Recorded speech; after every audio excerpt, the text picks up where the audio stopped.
কোনোবাই আপোনাক হিংসা কৰিলে কেতিয়াও মন বেয়া নকৰি এই কথাখিনি মনত ৰাখিব। নিজকে সকলোতকৈ বেছি ভাল পাবলৈ শিকক। বেলেগৰ কাৰণে নিজৰ উপভোগৰ মুহূৰ্তখিনি এৰি দিয়া উচিত নহয়। সিদ্ধান্ত লোৱাৰ সময়ত কেতিয়াও আৱেগী নহ'ব। কেতিয়াও বেলেগৰ ওচৰত সীমাবদ্ধ হৈ নাথাকিব। নিজৰ দুৰ্বলতাৰ কথা কেতিয়াও কাৰো লগত প্ৰকাশ নকৰিব। প্ৰিয় মানুহজনৰ লগত কেতিয়াও বিশ্বাসঘাতকতা কৰিব নালাগে।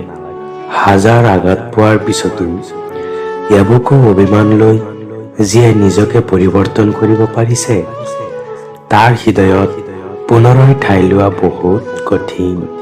সুন্দৰকৈ মিঠা মাতেৰে মিছা কথা কোৱা মানুহবোৰ সদায় সকলোৰে প্ৰিয় হয়, আৰু সদায় সত্য কথা কোৱা মানুহবোৰ সদায় অপ্ৰিয় হৈ থাকে। ধনীৰ খং বেছি, দুখীয়াৰ ভোক বেছি, আৰু মধ্যবিত্তৰ সপোন বেছি।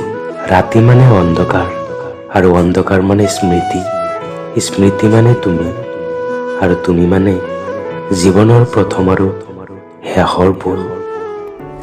হিংসা তেওঁ কৰে যাৰ নিজৰ কোনো যোগ্যতাই নাই। জীৱনত তিনিটা বস্তু খুবেই দামী: বিশ্বাস, বন্ধুত্ব আৰু ভালপোৱা। সকলোৰে জীৱনত এনেকুৱা এজন মানুহ থাকে যাক পাহৰিবও নোৱাৰি আৰু নিজৰ কৰাৰো অধিকাৰ নাথাকে। মানুহৰ জীৱনটোৰ জন্মৰ সময়খিনি আনন্দময়, মৃত্যুৰ সময়খিনি শান্তিময়, আৰু মাজ মাধ্যমত বাকী সময়খিনি অকলে থকাৰ এক অভিনয়।